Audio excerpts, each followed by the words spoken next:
नमस्कार. माझ्या यूट्यूब चॅनलमध्ये आपल्या सर्वांचे मनपूर्वक स्वागत आहे. निवृत्ती वेतनासाठी आता नो वेटिंग. प्रक्रिया झाली सोपी. सरकारचा निर्णय 1 जुलैपासून अंमलबजावणी.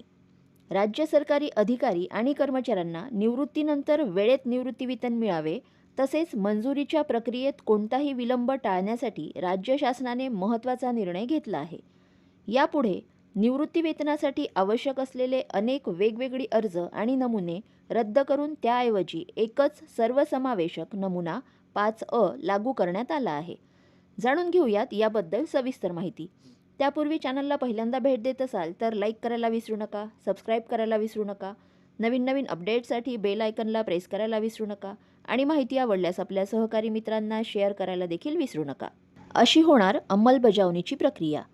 महाराष्ट्र नागरी सेवा नियम 1982 मधील नमुना 1, 3, 5, 6, महाराष्ट्र कोषागार नियमातील नमुना 42A तसेच अंश राशीकरणासाठी आवश्यक नमुना B याऐवजी आता एकच नमुना 5A भरावा लागणार आहे.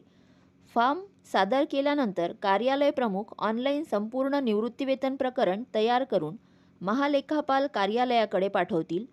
त्यानंतर EHRMS प्रणाली पूर्णपणे कार्यान्वित होईपर्यंत मूळ सेवापुस्तक, नमुना 5A आणि ऑनलाईन भरलेल्या माहितीची हार्ड कॉपीही महालेखापाल कार्यालयाकडे पाठवावी लागणार आहे.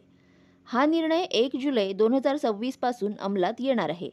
सध्या निवृत्त होणाऱ्या कर्मचाऱ्यांना निवृत्तीवेतनासाठी विविध नमुन्यांमध्ये माहिती भरून कार्यालय प्रमुखाकडे सादर करावी लागेल. त्यानंतर ही कागदपत्रे महालेखापाल कार्यालयाकडे पाठवली जाईल.